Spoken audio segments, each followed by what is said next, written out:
السلام عليكم ورحمة الله وبركاته. اللهم صل وسلم عليك يا سيدنا محمد وعلى آله وأصحابه أجمعين. ايه يا ام ندى الكيس اللي معاكي ده؟ ايه اللي في الكيس ده؟ مش فاهمين برضو، قوليلنا ايه اللي في الكيس. هقول لكم دلوقتي، بس قبل ما اقول لكم حطوا لنا اللايك والاشتراك والكومنتات وفعلوا الجرس، عشان انا اول واحدة على اليوتيوب حطيتها في كيس وعملتها على البوتاجاز. يلا نشوف انا عملت ايه وايه اللي في الكيس معانا ده. ايه ده ايه ده ايه ده ايه ده ايه ده ايه ده ايه اللي انا شايفه ده؟ ايه اللي بيحصل منك ده يا ام ندى؟ ده بقى ايه؟ تعالوا نشوف ده ايه. شايفين المنظر بتاعها الاول قبل ما نقلبها؟ حاجة تحفة. وفي الكيس يا ام ندى؟ ايوه في الكيس. هتبقى حلوة يا ام ندى، فظيعة بجد، تحفة تحفة تحفة تحفة. دايما بخاف وانا بعملها، بس المرة دي عجبتني بجد. قلت ايه بقى، اصورها واوريها لكم للناس اللي بتخاف تعملها زي كده. تمام. دايما اعملها ايه، تبوظ مني، يا اما تبقى طرية قوي، يا اما تبقى ناشفة، يا اما كده ما تعرفيش انت بتاكلي ايه. بس شايفين الحلاوة والتحفة دي؟ ايه دي بسبوسة يا منى. ايوه بسبوسة. بسبوسة يا بسبوسة. حطوا لنا اللايكات بقى والاشتراكات والكومنتات، يلا يا عسليات. ايه رأيكم بقى؟ بسبوسة معمولة على البوتاجاز، معمولة بثلاث مكونات او 4 مكونات، حاجات بسيطة جدا جدا جدا. تعالوا نشوف احنا عملنا ايه وايه العظمة دي. ولو انت عايزة تحشيها قشطة هتحشيها قشطة. تمام، بس انا الصراحة مش كان عندي قشطة، فقلت يلا نعملها كده سادة ونشوف وضعها ايه. كانت مرملة وكانت تحفة كده وحكاية، وسكرها مظبوط قوي بالنسبة لي انا، عشان ما بحبش الحاجات المسكرة قوي لان السكر بيتعبني. فلا دي كانت كويسة للناس مرضى السكر يقدروا ياكلوا منها. تمام. وهي في نفس الوقت كويسة وحلوة ما شاء الله، يعني جميلة. سكرها مظبوط وطرية، مش طرية قوي كده، لا حاجة يعني مظبوطة معقولة. بجد تحفة وطعمها كان جميل. يلا نشوف هنعمل ايه. كان عندي زبدة بقري كنت مسيحاها، خدت منها معلقتين كده. تمام. بدأت بقى ايه، سبتهم لما يسيحوا ويسخنوا خالص كده معانا. هتجربوا حاجة تحفة بجد والله العظيم. معايا نص كيلو دقيق سميد جايباه من العطار فرط، تجي تقولوا له انا عايزة دقيق سميد ما يكونش جاهز او ما يكونش عليه الحاجات بتاعته. عايزة تحط جوزة الهند عليها هاتيها وحطيها. كان سادة، الموضوع كله سادة في سادة يعني. قريب من قريب من ايه هفتكر واقول لكم. ده ان افضل بقى ايه اقلب كده الدقيق بتاع اللي هو السميد البسبوسه بتاعنا ده كده مع السمنه، وافضل اقلب اقلب اقلب ما تزهقيش. تمام. قلبي لحد لما ياخد معاكي اللون الذهبي. تمام. مش الذهب الفاتح ولا الذهب الغامق عشان ما متمررش منك ويبقى ليها طعم مر كده معاكي، لا. خليكي ايه، خير الامور الوسط. معاكي عينيكي وميزانك، هي هتظبط معاكي كل حاجه. اللون اللي معايا ده كده تمام.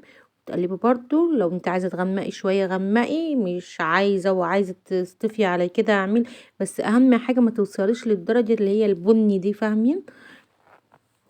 باستمرار قلبي فيها باستمرار كده، هتبقى ان شاء الله ايه، حلوه قوي معاك بالمنظر ده كده. تمام. جربيها، ولو خايفه تجربي يعني جربي في ربع كيلو. ان شاء الله هتبقى كويسه معاكي. الكميه دي خدت معايا كوبايه سكر كبيره زي كده. تمام. ما شاء الله، انت بقى حسب السكر كده كانت مظبوطه. تمام. عايزه بتحبي السكر زياده حطي كمان ربع كوبايه سكر. اما انا بالنسبه لي كانت مظبوطه، وكانت مظبوطه مظبوطه يعني مظبوطه على الشعر زي ما المثل بيقول. تمام. كوبايه سكر على نص كيلو بسبوسه. وتقلبي فيها شويه كده، وبعد كده بقى ايه، معايا كوبايه ميه ماشي، بس انا حطيت كوبايه وربع ميه. تمام. برضو الكوبايه اللي انا ايه حطيت بيها السكر. خلاص كده. واقلب كده، تفضلي تقلبي، هي هتشرب معاكي الميه، ما تقلقيش من الحركه دي. لا ما شاء الله ايه، هتلاقيها دلوقتي. شفت الميه عامله ازاي فيها؟ ما تقلقوش، هتشرب الميه دي كلها دلوقتي وتتكور وتبقى كوره كده دلوقتي. تمام. وتفضلي معاها قلبي كده، عشان التقليب ده هو اللي احنا ايه كده بنسويها على النار. تمام. كوباية السكر وكوباية المية هي تعتبر الشربات اللي احنا بنبقى نعمله لها. تمام. ما شاء الله استوت معايا خالص اهي، وبقت مية مية، شربت المية بتاعتها كلها وبقت حكاية. هعمل ايه تاني؟ تعالوا نشوف احنا هنعمل ايه. وانا عماله احرك الكاميرا كتير ليه؟ معلش معلش، عدوها.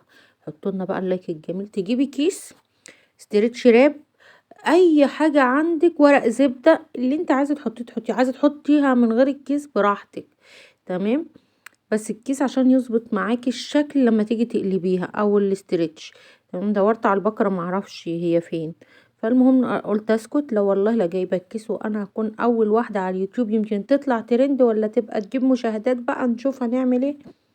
قلنا بقى ايه نعمل بقى ايه. حطيتها كده في الكيس، وبدات امسك المعلقه ايه، واعمل اظبطها كده واسويها مع ايه، اخليها كلها سوا واحد كده.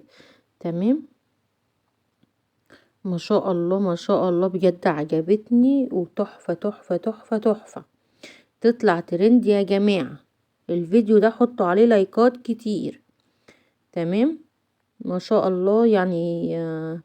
كنت عايزة انزلها وسط روتين ولا كده، فقلت لا، هي وصفة حلوة وهتتظلم لو نزلت مع فيديو روتينات ولا حاجة. تمام. واقفل الكيس بقى عليها كده واسيبها شوية لما تهدى خالص وتمسك نفسها. وبعد كده بقى ايه، نفتح عليها ونشوف الوضع معانا ايه. هتلاقوها ما شاء الله تبارك الله، لا حول ولا قوة الا بالله، كده زي الفل وزي العسل. يبقى ايه، كوباية مية، كوباية سكر، نص كيلو دقيق، ومعلقة سمنة بلدي. السمنة اهم حاجة، عشان السمنة هي اللي هتظبط لك الموضوع كله. تمام.